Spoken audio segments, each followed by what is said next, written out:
dan tak lupa kepada teman-teman semua yang saya cinta sayangi. Baik, saya Rania Fadi Mahmud dari Prodi PGMI semester 4 akan menyelesaikan tugas UAS dari dosen pengampu mata kuliah pengembangan kurikulum DMI tentang penjelasan pengembangan kurikulum K13 dengan kurikulum Merdeka. Baik, di sini ada beberapa perbandingan dan perkembangan antara kurikulum 2013 dan kurikulum Merdeka. Yang pertama yaitu adalah latar belakang. Nah, untuk yang kurikulum 2013 itu dikembangkan untuk menyempurnakan kurikulum KTSP 2006. Fokus pada pembentukan karakter, pengetahuan, dan keterampilan secara seimbang. Diterapkan secara nasional sejak 2013. Sedangkan kurikulum Merdeka itu diperkenalkan tahun 2021 sebagai respon terhadap pandemi COVID-19 dan kebutuhan fleksibilitas pelajar. Fokus pada penguatan karakter dan kompetensi abad 21 yaitu literasi, numerasi, karakter, dan keterampilan berpikir kritis. Dan diterapkan secara bertahap mulai tahun 2022 dan menjadi opsi utama pada tahun 2024. Yang kedua yaitu adalah struktur kurikulum.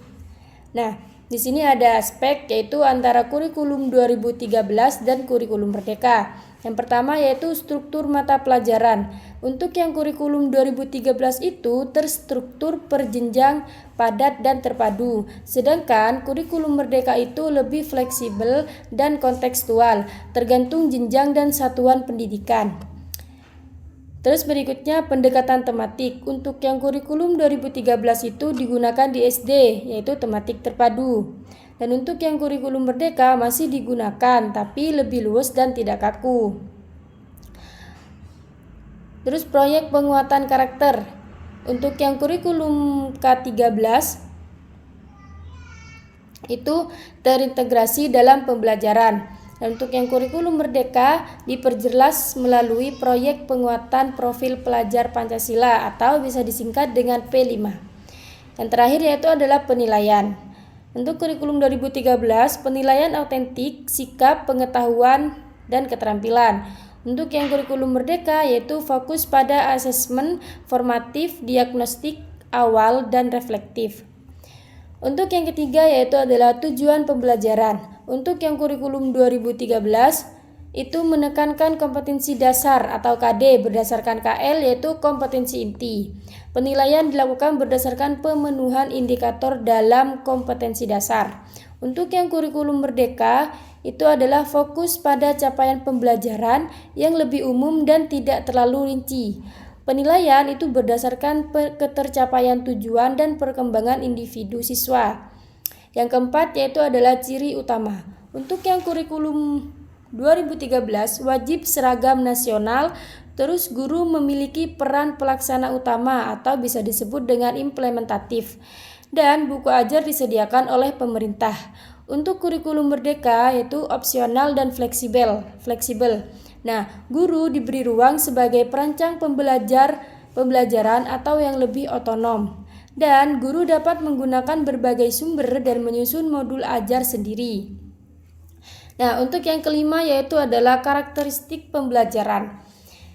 Beberapa aspek antara kurikulum 2013 dan kurikulum Merdeka. Yang pertama yaitu sumber belajar.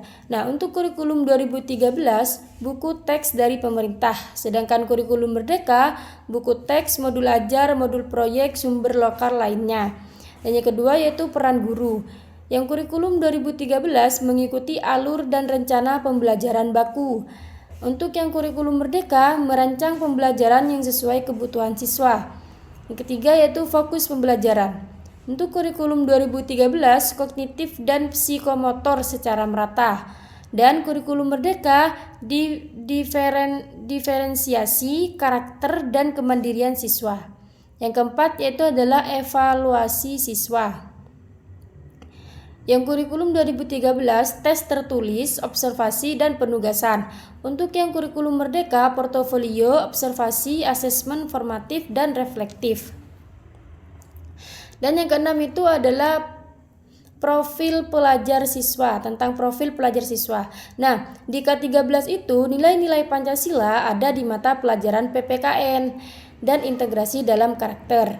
Untuk di kurikulum Merdeka, nilai-nilai ini dirancang lebih mendalam dalam proyek penguatan profil pelajar Pancasila atau bisa disebut dengan P5.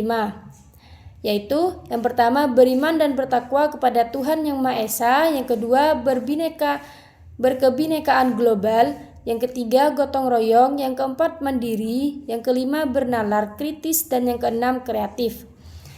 Dan untuk yang perbandingan terakhir, yaitu perbandingan secara umum.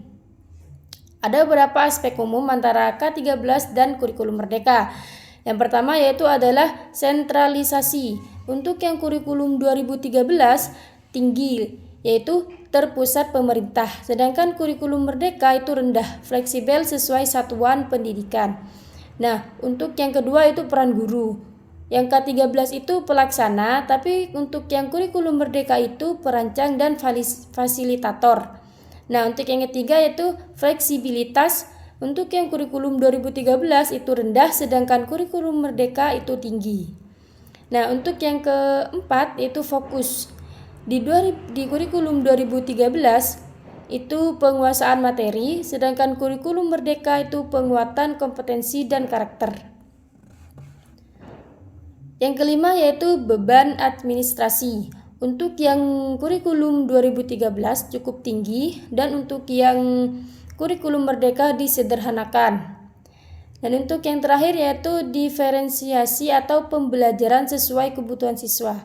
Untuk yang kurikulum 2013 itu kurang nampak, dan untuk yang kurikulum Merdeka ditekankan kuat. Jadi di sini bisa disimpulkan, kurikulum 13 masih menekankan pada struktur pembelajaran yang baku dan menyeluruh dengan orientasi pada konten dan capaian indikator.